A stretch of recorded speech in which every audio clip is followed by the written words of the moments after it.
ठीक है ना, हर चीज ओके। करें शुरू। हाँ हाँ बिल्कुल। हाँ हाँ कर कर शुरू कर।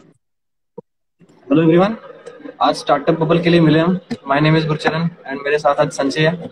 सो आज हम स्टार्टअप बबल की बात करेंगे, लेकिन उससे पहले थोड़ा सा 07 को इंट्रोड्यूस कर दें 1-2 मिनट में। तब तक बाकी भी जुड़ जाएंगे और फिर स्टार्ट कर देंगे सीधे। बहुत इंटरेस्टिंग होने वाला है आज का। तो 07 क्या है? हम बेसिकली स्किल मास्टरी थोड़ा इजी कर रहे हैं। जो चीज़ें जिन स्किल्स पे आप ध्यान नहीं देते उनको हम थोड़ा जल्दी जल्दी सिखा रहे हैं। संजय, आई थिंक काफ़ी जाने जुड़ चुके हैं, हम स्टार्ट कर देते हैं। हाँ बिल्कुल बिल्कुल। अच्छा, तो स्टार्टअप बबल समझने से पहले ना हमें कुछ बेसिक समझने होंगे। तो बेसिक्स के लिए हम स्टार्ट करते हैं, यहीं से कोई दो बंदे मुझे हाय भेजो, मैं उनकी कंपनी बनाता हूँ अभी।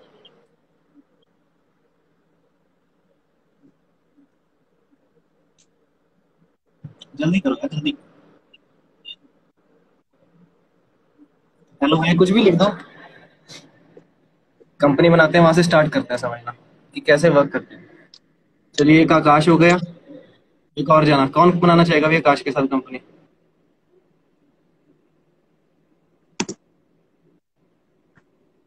आकाश का आदित्य की बनाए थे कंपनी। ठीक है, चलो फिर आकाश और आदित्य, ठीक है। तो आकाश और समृद्धि आदित्य आ गई, मान, समृद्धि आ गई। चलो तीनों की बना देते हैं। तो हम मान लेते हैं आकाश हाँ आदित्य तीनों। और समृद्धि फ्रेंड्स हैं। अहाना भी आ गई अब। ऐसे करते हैं, दो कंपनीज बना लेंगे, ठीक है। पहले आकाश और आदित्य की बना देते हैं। तो आकाश और आदित्य दो फ्रेंड्स हैं। एक रूम में बैठे थे, इन्होंने आइडिया सोचा, कुछ भी लोगो वगैरह बनाया, पेज स्टार्ट किया और स्टार्ट कर दिया, और थिंग सीरियस होने लग गई। अब क्या होता है कि जब भी कोई आप बिजनेस स्टार्ट करते हो, या तो आप उसे बूटस्ट्रैप करते हो। बूटस्ट्रैप क्या होता है? जैसे जैसे धीरू भाई अंबानी ने किया था, उन्होंने मतलब किसी से एक भी पैसा नहीं लिया, स्टार्ट किया एंड अपने प्रॉफिट्स को ही उसमें लगाया। और दूसरा होता है फंडिंग लेना। अब उसमें क्या होता है कि जब स्टार्ट करते हो आप, तो ऐसा तो कोई है नहीं, कोई एंजल इन्वेस्टर बैठा है आपको आके कहेगा आदित्य कौन है, अरे भाई तेरी उसके साथ यार इतनी तेरा अच्छी तेरा दोस्ती है यार, टीम बता। पार्टनर है। कंपनी वाला है तेरे साथ। तो हाँ ठीक है, इन दोनों ने ना एक कंपनी स्टार्ट कर ली। अब इनको स्टार्टिंग में कुछ चाहिए पैसा लगाने के लिए। अब ये क्या करेंगे? या तो ये खुद लगाएंगे, या तो चलो आकाश को छोड़ो यार, कंपनी बनाते हैं हम समृद्धि और आदित्य की बना देते हैं। ठीक है, तो समृद्धि और आदित्य, ये दोनों कंपनी इन्होंने स्टार्ट की, ये दोनों फ्रेंड्स हैं। तो अब इनको कुछ पैसा चाहिए, या तो ये अपने फ्रेंड से लेंगे, या फैमिली वालों से लेंगे, या कोई फैमिली में होता है ना, कोई फैमिली फ्रेंड होता है वो बहुत रिच होता है, तो वो बंदे पैसे लगा देते हैं स्टार्टिंग में। तो मानते हैं कि इन्होंने स्टार्टिंग में क्या किया, जब आप स्टार्ट करते हो ना, कंपनी रजिस्ट्रेशन वगैरह कराते हो लीगल, तो आपको कुछ स्टॉक्स इशू करने पड़ते हैं। तो आपने स्टार्टिंग में मान लो 1 लाख स्टॉक्स इशू कर दिए, और सोचा कि 40% मैं रख लेता हूँ, 40% यानी कि स्मृति रख लेती है, और 40% आदित्य रख लेता हूँ, और 20% शेयर जो उसको दे देते हो आप, जिसने आपकी कंपनी में इन्वेस्ट किया। ठीक है, धीरे धीरे क्लियर होगा, ये थोड़ा कॉम्प्लिकेटेड चीज है। अब मानो जिस बंदे ने आपकी कंपनी में स्टार्टिंग में इन्वेस्ट किया वो आपका फैमिली फ्रेंड है, उसने आपको 10 लाख रुपए दे दिए, ठीक है, कि आप कंपनी स्टार्ट करो। आपके पास है 1 लाख शेयर। अब 40% समृद्धि के हैं, 40% आदित्य के हैं, यानी कि 40,000 आप दोनों के हैं। और उस बंदे ने 20% कंपनी खरीदी है आपसे 10 लाख रुपए पे। यहां तक तो क्लियर है? समझ आ रहा है ना संजय? बता देना। हाँ हाँ भाई, आगे आगे बोल बोल, बिल्कुल बिल्कुल बिल्कुल सही जा रहा है। तो जो 20% कंपनी है उसका रेट हो गया 10 लाख। ठीक है, तो मतलब आपकी कंपनी की वैल्यूएशन कितनी होगी? 20% कंपनी 10 लाख की है, यानी कि 100% कंपनी होगी 50 लाख की। ठीक है, बिल्कुल। अभी तक कुछ आपने बनाना स्टार्ट भी नहीं किया, लेकिन आपकी कंपनी की वैल्यूएशन 50 लाख हो चुकी है। मुबारकबाद। बिल्कुल। ये होती है यार आप वैल्यूएशन ना, मतलब चौथे यहीं से आसमान पे, स्टार्टअप बबल सपने की आसमान स्टार्टिंग पे होती पहुंच है। चुकी है आपकी कंपनी।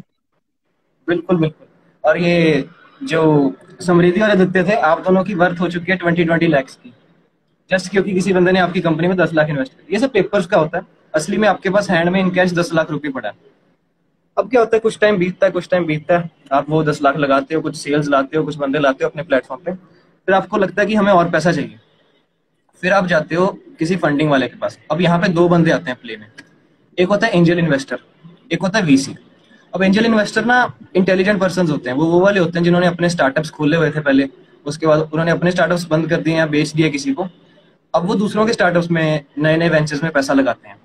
या फिर अब उनके पास जाने का क्या फायदा होता है, वो आपको इन्वेस्टमेंट तो देती हैं, साथ साथ आपके बिजनेस प्लान में जो लूप होल होते हैं उसको भी इम्प्रूव कर देते हैं, या फिर कहो कि मतलब आपको हर जगह पे सजेस्ट करते हैं कि भाई अब तुझे यहाँ से ऐसे चलना है, ऐसे चलना है, ऐसे चलना है। तो मतलब कि तुम्हें एक तरह से पार्टनर ही मिल जाता है। और वीसीज क्या होता है? वेंचर कैपिटलिस्ट, यानी ना एक कंपनीज होती हैं, जैसे स्टॉक मार्केट में म्यूचुअल फंड्स होते हैं ना, कि अगर किसी बंदे को खुद लगाना नहीं आता पैसा, तो वो म्यूचुअल फंड्स में लगा देता है, वहाँ पे कुछ बंदे बैठे हैं, वो इधर उधर पैसा डाल देते हैं। वही चीज़ है, कुछ रिच इन्वेस्टर्स होते हैं, वो अपना पैसा खुद नहीं लगाते, वो वीसीज को देते हैं। अब वीसीज, मान लो वीसीज के पास 12-13 इन्वेस्टर्स हैं बड़े बड़े, वो 100-100 करोड़ उन्होंने दे दिया उनको। अब जो वीसीज हैं वो ये 1200-1300 करोड़ लगाएंगे 25 कंपनीज में, बीच में से 22 फेल हो गई, 3 चल पड़ी, फिर भी उन्हें बहुत तगड़ा प्रॉफिट आ गया। चलो एंजल इन्वेस्टर और वीसी तो समझ आ गया हमें। अब हम आपकी बात करते हैं। अब समृद्धि और आदित्य गए इन्वेस्टर्स के पास कि भाई हमें चाहिए फंडिंग। ठीक है, पहले पहले इनकी कंपनी की वैल्यूएशन है 50 लाख। अब ये तो चाहेंगे कि हमारी कंपनी की वैल्यू बढ़े ना, ऐसा तो नहीं चाहेंगे कि हम जहाँ पे वहीं पे रहें या कम हो जाए हमारी कंपनी की वैल्यूएशन। अब कंपनी की वैल्यूएशन कैसे निकालते हैं, वो एक अलग कंसेप्ट है, वो अब ध्यान से समझना। अब बिल्कुल ये सीरियस पॉइंट है, बस लास्ट पॉइंट है, उसके बाद हम स्टार्ट करेंगे स्टार्टअप से। अब वैल्यूएशन कैसे निकालते हैं, अब इसके ना 3 तरीके हैं। फर्स्ट वे होता है स्कोर कार्ड मेथड। इसमें क्या होता है, जैसे कोई कंपनी, अब देखो ना, अगर किसी कंपनी की अभी तक प्रॉफिट्स, रेवेन्यू या सेलिंग अभी तक नहीं पता चल पाई, तो उसका कैसे निकाले वैल्यूएशन। तो वो निकालने का फर्स्ट तरीका स्कोर कार्ड मेथड। उसमें क्या होता है, जैसे मानो कि समृद्धि और आदित्य ने स्टार्ट की थी कोई एडटेक कंपनी। अब इनकी कंपनी को स्टार्ट हुए हैं 6 महीने। अब क्या किया जाएगा, जो एडटेक कंपनीज और हैं वो इसी स्टेज में है, 6 महीने की स्टेज में ही है, 12-13 इनके जो कॉम्पिटिटर्स हैं उनको लिया जाएगा, उनको देखा जाएगा कि उनको किस वैल्यूएशन पे कितनी इन्वेस्टमेंट मिली है। ठीक है, उनकी ली जाएगी एवरेज। जैसे मानो कि एक कंपनी को 100 करोड़ मिला, एक को 150, एक को 300, तो इस तरह से एवरेज ली जाएगी। मान लो वो नंबर है 200 करोड़। मैं ज्यादा फास्ट तो नहीं जा रहा ना? नहीं नहीं, बिल्कुल बिल्कुल सही पेस पे हो। तो 200 करोड़ आया उन कंपनीज की एवरेज, आपके जो कॉम्पिटिटर्स हैं। तो वो क्या करेगा, इन्वेस्टर फिर आपकी देखेगा अंदर की जो स्किल्स हैं, लाइक आपकी मैनेजमेंट स्किल्स कैसी हैं, आपकी टीम कैसी है, आपका कंपटीशन कैसा है, आपकी जो अर्ली ऑडियंस है, आपकी रिटेंशन कैसी है लोगों में, लाइक आपको ऑडियंस कैसा भाव देती है, आपकी फीडबैक कैसी है, ये सब चीजें देख के वो प्लस करेंगे 20%, माइनस करेंगे 20%, ऐसे करते करते निकालते हैं। ये मेथड बहुत रेयर यूज होता है। अब जो मेथड सबसे ज्यादा यूज होता है वो होता है, संजय भाई वाह, सही है। अब जो मेथड सबसे ज्यादा यूज होता है वो होता है वीसी मेथड। यही मेथड मतलब 99% यूज होता है। अब इसमें क्या होता है, जैसे मानो, ये बहुत इंटरेस्टिंग चीज है। अब मानो संजय वीसी है, ठीक है, संजय मान लो बैठा हुआ है, ठीक है बंदा। अब इसके बाद समृद्धि और बिल्कुल आए आदित्य फंडिंग लेने। समृद्धि आदित्य ने कहा कि भाई हमारी कंपनी ऐसे ऐसे इतनी सेल्स की है हमारी कंपनी ने इस बार, तो हमारी कंपनी को आप फंडिंग दो, कितनी दोगे, कितनी वैल्यू। अब भाई संजय वीसी है, संजय है भाई भूखा बंदा, ये पैसा कमाना चाहता है, पूरा इन्वेस्टमेंट लगा के रिस्क ले रहा है तो बिल्कुल कमाएगा। तो ये क्या करेगा, ये उनको बिल्कुल कहेगा बिल्कुल कि, ये दिमाग में सोचेगा कि इनकी कंपनी की सेल्स ये हैं, ऐसे ऐसे सब है, मैनेजमेंट स्किल्स ये हैं, तो पूरा इनकी कंपनी बिजनेस को मैं मॉडल 5 देखेगा साल पहले। बाद, हाँ, इनकी कंपनी को मैं 5 साल बाद अगर किसी बड़ी कंपनी को बेचूंगा तो मैं कितने में बेच सकता हूँ। तो मतलब वो नंबर आया मान लो 100 करोड़। इसने सोचा कि मैं 100 करोड़ में तो बेच ही सकता हूँ इनकी कंपनी को 5 साल बाद। अब ये मैंने जैसे बताया, ये है भूखा बंदा, ये तो भाई हर चाहेगा कि मुझे हर साल डबल कमीशन मिले। 5 साल बिल्कुल बाद इसकी समृद्धि और आदित्य की कंपनी की वैल्यूएशन होगी 100 करोड़। ये इसने रिज्यूम कर लिया, और काफी इंटेलिजेंट बंदा होता है तो रिज्यूम कर लिया उसने। अब चौथे साल कितनी होगी फिर, 50 करोड़, क्योंकि ये बंदा चाहता है कि मैं डबल करना चाहता हूँ हर साल। अगर 5वें साल 100 करोड़, चौथे साल 50 करोड़, तीसरे साल 25 करोड़, दूसरे साल 12.5 करोड़, पहले साल 6.25 करोड़, और इस टाइम इनकी वैल्यूएशन होगी 3.125 करोड़। तो इस तरह से ये वैल्यूएशन निकालेगा, और इस वैल्यूएशन पे अगर उसको 20% स्टेक चाहिए तो इसका 20% वो इन्हें दे देगा फंडिंग के लिए। अब फंडिंग और वैल्यूएशन यही चीज होती है। अब इसमें ना थोड़ा सा एंटी डाइल्यूशन एक लॉ होता है, वो जब आप शेयर होल्डर्स एग्रीमेंट साइन करते हो ना, तो वहाँ पे जरूरी होता है। लाइक एंटी डाइल्यूशन क्या होता है, जैसे किसी ने मूवी देखी होगी द नेटवर्क, या किसी को फेसबुक की अगर स्टोरी बताओ ना, तो उसमें क्या हुआ था, मार्क जकरबर्ग और उसका एक दोस्त था, उन्होंने जब स्टार्ट किया ना, तो मार्क जकरबर्ग ने अपने जो शेयर्स थे उसमें एंटी डाइल्यूशन लॉ लगवा दिया था कि अगर अगर कोई नया इन्वेस्टर आएगा, जैसे मान लो कंपनी के शेयर्स 100% है, पहले कोई नया इन्वेस्टर आता है, मान लो दो दोस्तों के पास 50-50% है, मान लो समृद्धि और आदित्य के पास 50-50% शेयर्स हैं, कोई नया इन्वेस्टर आता है, अब उसको भी शेयर देने पड़ेंगे। तो उसने मान लो ले लिए 20% शेयर, ठीक है। अब उसने 20% की कंपनी खरीद ली। अभी ऐसा नहीं होगा कि 40% समृद्धि की रह जाएगी, 40% आदित्य की। आइडियल केस वो है। लेकिन अगर मान लो समृद्धि ने कुछ चालाकी कर ली, इसने लगवा लिया अपने उसमें एंटी डाइल्यूशन लॉ, जो साइन करवाया शेयर होल्डर एग्रीमेंट, तो समृद्धि के 50% शेयर ही रहेंगे, एंड जो डाइल्यूट होंगे वो आदित्य वाले से होंगे। तो ये सब चीजों का ध्यान बिल्कुल रखना था, ये सब तो आएगा हमारे कोर्स में बहुत जल्दी। तो स्टार्टअप बबल की बात करनी थी, उससे पहले ये 4-5 टर्म्स जो थी मैं चाहता था क्लियर हो जाए। अब मुझे लगता है फंडिंग क्लियर हो चुकी है कि फंडिंग क्या होता है, कि जब आप किसी के पास इन्वेस्टमेंट लेने जाते हो, एंजल इन्वेस्टर वीसी के पास, तो वो आपको जितनी वैल्यूएशन पे, लाइक अगर मान लो आपकी कंपनी की 3 करोड़ वैल्यूएशन है, तो वैल्यूएशन कैसे निकालते हैं वही बता दिया। और वैल्यूएशन यार हवा की बात है, बस मतलब कहने को है कि कंपनी इतनी की है, आपके हाथ में जितना पैसा है वो आपकी फंडिंग मिलती है। तो ये फंडिंग क्लियर होगी, वैल्यूएशन क्लियर होगी। अब स्टार्टअप बबल पे आते हैं। तो भाई संजय, वीवर्क के साथ क्या हुआ था यार? वीवर्क के साथ तो भाई साहब बहुत बहुत बड़ा उनके साथ तो फ्रॉड हुआ। वो तो उनके क्या कहते हैं, फाउंडर्स ही फ्रॉड करके वो तो इन्वेस्टर्स के साथ बिल्कुल स्टार्टिंग में बिल्कुल भाई बिल्कुल। हुआ। बिल्कुल उनके साथ तो काफी तगड़ा फ्रॉड हुआ वो तो। लाइक उन्होंने जब अपना आई उन्होंने सबसे पहले अब तक फाउंड किया, उन्होंने पूरा एक बिजनेस मॉडल काफी अच्छा था। एडम न्यूमैन जो हम्म, उसका मेन जो जिसने सोचा था इसके बारे में कि मैं, हाँ उसके वो पहले मिलिट्री में था, बट उसके बाद उसने स्टार्टअप्स वगैरह किए, उसने काफी शुरू किए, काफी उसने बंद किए अपने पे। फिर उसके बाद एक उसके पास आया अपना, उसने एक ऑफिस में काम करता था, तो उसने सोचा कि यहाँ पर मेरे पास काफी जगह खाली पड़ी, तो मैं इसको क्यों ना लीज पे इसको चढ़ा दूं, मैं रेंट पे लोगों को दे दूं। तो क्या क्या उसने तो दे दिया, फिर उसके बाद उसने रेंट पे दे दिया उनको। तो उसको उसके साथ उसके एक पार्टनर था माइकल किनले, जो उसका सेकंड फाउंडर है उसका। तो उसने उन दोनों ने सोचा, उन दोनों को काफी बिजनेस मॉडल अच्छा आया, तो उन्होंने इसके इसके बारे में काफी सर्च वगैरह किया और शुरू किया है बिजनेस को। तो फिर उन्होंने इसको सबसे पहले इसका नाम ग्रीन डेस्क उन्होंने रखा था। तो उन्होंने सारी चीजें कर दी, उन्होंने बिजनेस उन्होंने एक्सपैंड करना शुरू किया उन्होंने। फिर एक दिन उनके पास एक बंदा आया जिसके पास एक पूरी उन्होंने इनका बिजनेस मॉडल देखा, और उसके पास एक पूरी बिल्डिंग खाली पड़ी हुई थी। तो उसने वो कहता कि मेरे को इनका बिजनेस मॉडल अच्छा किया, और वो दोनों तो पहले से ही अपना बिजनेस एक्सपैंड करने की तलाश में थे। तो उन्होंने कह दिया कि हाँ ठीक है, हम लोग करते हैं। ऐसे चलते चलते उनका बिजनेस एक्सपैंड हुआ, काफी इन्वेस्टर्स के नजरों में भी आया, काफी उन्होंने इन्वेस्टमेंट की। फिर काफी उन्होंने उठाए, एक्सपैंड करते गए अपने आप को।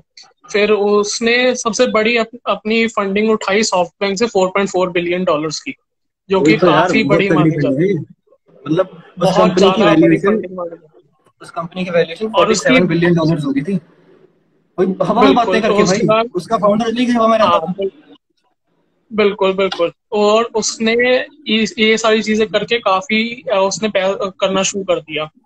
फिर बाद में वो जब उसने थोड़ा बहुत लॉसेस वगैरह देखने शुरू किए कंपनी ने कि हाँ मेरे पास प्रॉफिट नहीं आ रहा, रिसेशन का टाइम थोड़ा बहुत आया था, तो वो कहता था कि मेरे पास वो कहता था मेरे पास प्रॉफिट ही है, मेरे पास रिसेशन के टाइम पे भी। और हम्म। फिर एक टाइम आया जब उसका रेवेन्यू और लॉस की ऑलमोस्ट अमाउंट इक्वल उसकी शुरू हो हाँ गई थी। बिल्कुल बिल्कुल। लाइक उसका 1.454 कुछ बिलियन उसका प्रॉफिट था, और 900 मिलियन उसका अराउंड लॉस था हाँ, उसका पर ईयर का उसका। तो यहाँ पे मैं एक चीज ऐसे बताता करते हूँ। करते जैसे रेवेन्यू क्या होता है, रेवेन्यू मतलब जितना कंपनी कमाती है। और लॉस कैसे निकलता है, जैसे मान लो कि अभी जोमेटो वगैरह पहले डिस्काउंट्स और ऑफर्स दे रहे थे, तो उनका मान लो 3 करोड़ लग गया। मतलब मैं बहुत छोटी एग्जांपल ले रहा हूँ, लेकिन मान लो कि 3 करोड़ लग गया उसका इन कस्टमर्स को बुलाने में, डिस्काउंट देने में, ये सब में। और उन्होंने कमाया 1 करोड़, मान लो। तो 2 करोड़ लॉस हुआ, 1 करोड़ रेवेन्यू हुआ, और 3 करोड़ उसने जो स्पेंड किया था पूरा हुआ। तो ये लॉस और रेवेन्यू की वो बात हो रही है। हाँ भाई सचिन। बिल्कुल। फिर उसके बाद एक टाइम आया जब उसकी उसका जो वैल्यूएशन और उसका जो अपना जितना वो पैसा है वो सब कुछ ये ऑलमोस्ट इक्वल होना शुरू हो गया था। तो उसके बारे हाँ। में उन्होंने देखा कि फिर उन्होंने अपना अगस्त 2019 के अंदर उन्होंने अपना आईपीओ प्रोस्पेक्टस उन्होंने अपना रिलीज किया, ताकि वो अपना आईपीओ उठा पाए। और इसके लिए सॉफ्ट बैंक काफी उनके पीछे पड़ा हुआ था, ताकि उनको, क्योंकि सॉफ्ट बैंक ऐसा है वो काफी फंडिंग करता है, और उसको हमें हर जगह से वापस उसको पैसे उसको काफी चाहिए, उसको प्रॉफिट काफी चाहिए उसको। तो उसने कर दिया, वो चाहता था कि आईपीओ लॉन्च हो ही हो। बट जब उसने प्रोस्पेक्टस अपना लॉन्च किया, तो इन्वेस्टर ने देखा कि इनका बिजनेस मॉडल के बारे में पढ़ा, और उनको थोड़ा डाउट होना शुरू हो गया और डर लगना शुरू हो गया कि यहाँ पर पैसा डूबेगा हमारा, तो इसमें कुछ ज्यादा जरूरत नहीं करने की। बस ऐसे चलते चलते उन्होंने फिर वो फिर इसी को देख के फिर कंपनी ने कहा कि मैं अपना आईपीओ थोड़ा लेट कर देता हूँ, फिर अगर इस तरह से कोई कंडीशन वगैरह चल रही है। और इसके काफी काफी बड़े बड़े रीजंस थे, लाइक सीईओ ही उनका जो एडम न्यूमैन था, उसके साथ कंपनी ने एम्प्लॉयमेंट एग्रीमेंट ही नहीं किया हुआ था उन्होंने। और और सबसे मेन बात थी कि उसने अपने आप को वीवर्क ने अपने आप को वो बोला उसने अपने आप को टेक कंपनी बताया हुआ था, जबकि वो थी एक real estate company. Real estate company थी, हाँ। बिल्कुल, वो अरे मतलब रियल ऐसे ही हुआ एस्टेट ना कि कंपनी थी उसकी। कंपनी को उसने ना बातें कर करके, मतलब सॉफ्ट बैंक के पास गया वो, इतनी बातें बना दी उसने, बिल्कुल पीपीटी दिखा दी, पिच डेक इतना तगड़ा तैयार कर लिया कि अब जो उसकी बिल्कुल वैल्यूएशन निकलती है ना, वो 2-3 बिलियन डॉलर की निकलती है। लेकिन 47 बिलियन डॉलर बिल्कुल। तक की वैल्यूएशन बना ली थी उस बंदे ने, अपनी तभी बात को सही। सेकंड मोस्ट वैल्यूड स्टार्टअप था वीवर्क। बिल्कुल। अरे उसने गलतियां भी तो की यार, देख अब आईपीओ बंदा क्यों देगा, मान ले उसने बताओ क्या किया। अब जो वो फाउंडर ही था ना, उसने अपना प्राइवेट जेट खरीद लिया, जो फंडिंग के पैसे थे, बिल्कुल सॉफ्ट बैंक ने जो फंडिंग दी थी, बिल्कुल बिल्कुल। अपना प्राइवेट जेट खरीद लिया, अपने 6 घर खरीद लिए। तो भाई पहले कंपनी को तो प्रॉफिटेबल ला, तेरे लॉस तेरे रेवेन्यू के बराबर बिल्कुल है। तू 6 करोड़ लगा रहा है, बिल्कुल तेरे को दो बिल्कुल। करोड़ कमाई हो रही है। तो भाई अपने बंगले खरीद ला जो तेरे को सॉफ्ट बैंक ने फंडिंग दी है, तो कंपनी में तो लगा पैसा। आईपीओ में इसलिए सक्सेसफुल नहीं हो पाया वो। और उसने अपने आईपीओ से पहले अपने शेयर्स भी बेच दिए थे, और सबसे बड़ी हाँ वो हाँ उसको वॉल स्ट्रीट जर्नल से उनको पता चली थी बात, इन्वेस्टर्स को। बिल्कुल। तो उन्होंने, अब उसने एडम न्यूमैन ने उसको खुद से अंदर से पता था कि हमारी कंपनी का नहीं नहीं चलने वाला, आईपीओ नहीं चलने वाला। तो इसलिए उसने जब पहले ही अपने शेयर्स बेच दिए थे। फाउंडर को भरोसा नहीं है तो भाई और इन्वेस्टर्स क्यों करेंगे भरोसा, बिल्कुल। बताओ। इन्वेस्टर्स क्यों ही करेंगे फिर आगे उसके अंदर, क्यों ही पैसा अपना डाल के नीचे गिराएंगे, अपना लॉस में लेके जाएंगे। तो यार ये सब हुआ था वीवर्क के साथ। मतलब उस बंदे ने क्या किया था, मैं एक बार समझ दे देता हूँ कि ना, उस बंदे ने अपनी बातों से ही सॉफ्ट बैंक के पास गया। अब सॉफ्ट बैंक क्या है, वो एक भी एक जैसे वीसी है ना, वैसा ही है। तो वो बंदे मतलब बहुत इंटेलिजेंटली इन्वेस्ट करते हैं। लेकिन क्या हुआ कि कभी कभी किसी बंदे के नेगोशिएशन स्किल्स या ऐसी स्किल्स, मार्केटिंग सेल्स स्किल बहुत अच्छी होती हैं। तो ये जो इनका फाउंडर था ना, एडम, वो बंदा बहुत मतलब इस चीज में बहुत तगड़ा है। उसने ऐसी पीपीटी वगैरह तैयार की होगी, पिछले कितना तगड़ा तैयार किया कि वो लोग मान ही गए सॉफ्ट बैंक फंडिंग देने को। फंडिंग पे फंडिंग दिए जा रहे हैं, उनको लगा कि कोवर्किंग स्पेस का आइडिया बहुत तगड़ा है इनका। लेकिन पर बाद में ऐसी हरकतों की वजह से, जो हमने बताई फाउंडर की ऐसी हरकतें और ये सब, और इतनी ज्यादा वैल्यू हाइप कर दी थी उनकी, इतनी बनती भी नहीं थी, इस वजह से वो फेल हो गया। अब यही स्टार्टअप बबल आजकल इंडियन सिस्टम में चल रहा है थोड़ा सा। ये जो जोमेटो ओला की हम बात करते हैं, ये क्या होता था यार, मैं इसमें थोड़ा सा क्लियर करता हूँ, धीरे से बोलता हूँ। पहले क्या होता था कि बूटस्ट्रैप पे कंपनी चलती थी, लाइक बड़ा बिजनेस है, विवेक बिंद्रा की जो कंपनी है, भाई साहब स्टार्ट की, अपने प्रॉफिट्स को री इन्वेस्ट किया। आजकल क्या करते हैं लोग, प्रॉफिटेबिलिटी नहीं देखते। जो ये स्टार्टअप खोलते हैं, जैसे ओला खुला था, भाई इन्होंने खूब जम के डिस्काउंट दिए, प्रॉफिटेबिलिटी नहीं देखी इन्होंने। सोचा कि हम बिल्कुल पहले कस्टमर्स अपने प्लेटफॉर्म पे ले आते हैं, पूरी दुनिया हम अपने प्लेटफॉर्म पे ले आते हैं, प्रॉफिट बाद में देखेंगे। उसका फंडिंग का पैसा, इन्वेस्टमेंट का पैसा है, हमारा क्या ही जा रहा है। तो इस तरह से हो रहा है। मतलब अब आपको ये चीज क्लियर होगी होगी कि वैल्यूएशन जो है वो लॉस प्रॉफिट पे डिपेंड नहीं करती। वैल्यूएशन डिपेंड करती है आप कितनी अच्छी फंडिंग ले पाते हो, कितनी ज्यादा फंडिंग ले पाते हो। लॉस प्रॉफिट आपका जो आप बिजनेस में परफॉर्म करे उस पे होता है, और वैल्यूएशन आपकी उस चीज पे मिलती है, लाइक फंडिंग आपको उस चीज पे मिलती है, आपके फ्यूचर प्लान्स क्या है। जैसे जोमेटो, तो भाई तेरे को पता होगा, डेटा डेटा चीखता रहता है कि मेरे पास बहुत डेटा है, मैं अरे फ्यूचर में ये बहुत कर बहुत दूंगा, ज्यादा, बहुत ज्यादा। क्लाउड किचन कर दूंगा, सॉरी, बिल्कुल क्लाउड बिल्कुल, किचन बना सब दूंगा, कुछ ये कर दूंगा। करने को लगा होगा। बिल्कुल, फिर भी कंपनी लॉस में है, इसीलिए उसका आईपीओ सक्सेसफुल हो गया यार। फ्यूचर प्लान्स उसके देखे ना जब उन्होंने, फ्यूचर प्लान्स काफी इन्वेस्टर्स ने। उसने अपने तगड़े बताए हैं, बाकी तो आगे देख के ही पता चलेगा क्या होता है। बिल्कुल यार, फ्यूचर ऐसा है ना कि फ्यूचर कोई प्रेडिक्ट नहीं कर सकता। अभी जैसे बिल्कुल। वीवर्क था, ये भी अच्छा था, ऐसी बात नहीं थी। लेकिन इन्होंने एक और गलती क्या की हुई थी कि लाइक इनका ना रियल एस्टेट का काम था। इन्होंने जब एक्सपैंड किया तो इन्होंने बहुत सारी बिल्डिंग्स ना लीज पे ले ली, लाइक रेंट पे ले ली, हाँ, 10-15 साल के लिए। अब भाई साहब बीच में पेंडेमिक आ गया, कुछ आ गया, तो इनको तो रेंट देना ही पड़ेगा ना। वो बंदे रेंट तो इनके पास देना आ नहीं पड़ेगा रहे। बिल्कुल। 40 बिलियन डॉलर इनका इंडस्ट्री खर्चा इतनी हो भी रहा है, काफी चार डेवलप है बिलियन उसमें। डॉलर बिल्कुल बिल्कुल। वो चीज काफी दिक्कत कर रही है। इसी तरह से स्टार्टअप बबल इंडियन इंडस्ट्री में भी थोड़ा सा बन रहा है। लाइक ओयो तो भाई साहब पूरा नुकसान में था। ओयो ने अपना काफी पैसा लगाया कि हम होटल के कमरे सुधारते हैं, ये सब चीजें की। आइडिया भी अच्छा था, लेकिन वो प्रॉफिट में आ ही नहीं पाई यार कंपनी, बंद होने की कगार पे भी आ गई थी। ऐसा ही होता है यार, जब आप स्टार्टअप बबल बनने दे देते हो ना, तो ये चीजें बहुत होती हैं। जोमेटो, स्विगी, ये सब बिल्कुल, मतलब हम ये नहीं बताना चाह रहे कि कोई कंपनी क्या कर रही है, आजकल यही चल रहा है मार्केट में, स्टार्टअप बबल्स। लाइक प्रॉफिट पे नहीं, लोग स्केलेबिलिटी पे ज्यादा ध्यान दे रहे हैं। प्रॉफिट सोचते हैं कि हम 10 साल बाद कर लेंगे जब हमारे पास बहुत ज्यादा बाद में कस्टमर्स हो बिल्कुल। जाएंगे। बिल्कुल ये तब चीज तक है। तो अभी सारे आपको अगर वेंचर कैपिटल, हाँ तब तक हाँ सारे बिल्कुल वीसी से फंडिंग उठाते रहते हैं और अपनी जेबें भरते रहते हैं। बिल्कुल।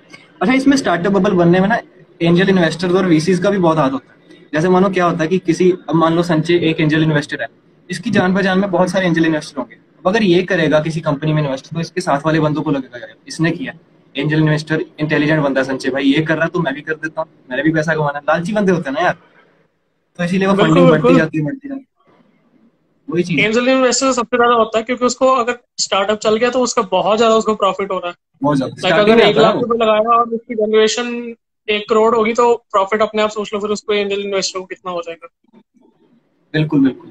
तो यही मतलब मेन कंसेप्ट यही था जो हमने आज स्टार्टअप बबल की बात करनी थी, कि वैल्यूएशन डिपेंड नहीं करती है आपकी लॉस प्रॉफिट पे। वैल्यूएशन अलग चीज है, वो आप कैसे पिच कर सकते हो, कितनी फंडिंग ले सकते हो एंजल इन्वेस्टर से, वीसी से, वो चीज है। लॉस प्रॉफिट तो आप बिजनेस चलाना है आपने, आजकल तो देख लो कैसे चल रहे हैं, ये भी अच्छे चल रहे हैं बस। अब जोमेटो के फाउंडर वगैरह हैं, इनकी तो नेटवर्थ कितनी बन चुकी है, बेचे शेयर मार्केट में बिल्कुल। निकल रहे हैं, आईपीओ का लॉकअप पीरियड खत्म हो गया जोमेटो, बस बेच के निकल सकते हैं आराम से, कोई दिक्कत नहीं। अच्छा एग्जिट में क्या होता है, जैसे अब मान लो आपने 3-4 बार 5-6 बार फंडिंग ले ली, लास्ट में ना एग्जिट आता है। एग्जिट स्ट्रेटेजी क्या होती है कंपनीज की, या तो वो किसी कंपनी को बिक जाते हैं, किसी बड़ी कंपनी को, गूगल, माइक्रोसॉफ्ट, टेस्ला, कोई भी एमएनसी को बिक जाते हैं, या तो आईपीओ में लिस्ट हो जाते हैं। बस यहाँ से फिर उनको पैसा ही पैसा, कहते हैं ना बाबू भैया, पैसा ही पैसा होगा, ऐसा ही पैसा यही होगा। चीज। वो यहाँ पर वो हाँ बिल्कुल सीन सेट। बिल्कुल बिल्कुल। अरे समृद्धि और आदित्य कहाँ गए यार, इनकी कंपनी बनाई थी हमने, देखो यार तुम्हारा स्टार्टअप गूगल। बढ़िया भाई बढ़िया, आनंद साहब। और अगर किसी को कोई डाउट है पूछो यार, funding, valuation, angel invest, in terms में कोई डाउट है मैं दोबारा समझा दूंगा, क्योंकि ये क्लियर कर दो एक बार, कुछ भी पूछना है किसी ने पूछ लो। और भी संचित कोई चीज मिस कर गया हूँ मैं, पूछ लो। नहीं नहीं, सारी कवर होगी ए टू जेड जो चाहते थे, बेसिक। हाँ भी साहिल, पूछना पूछ लो भाई।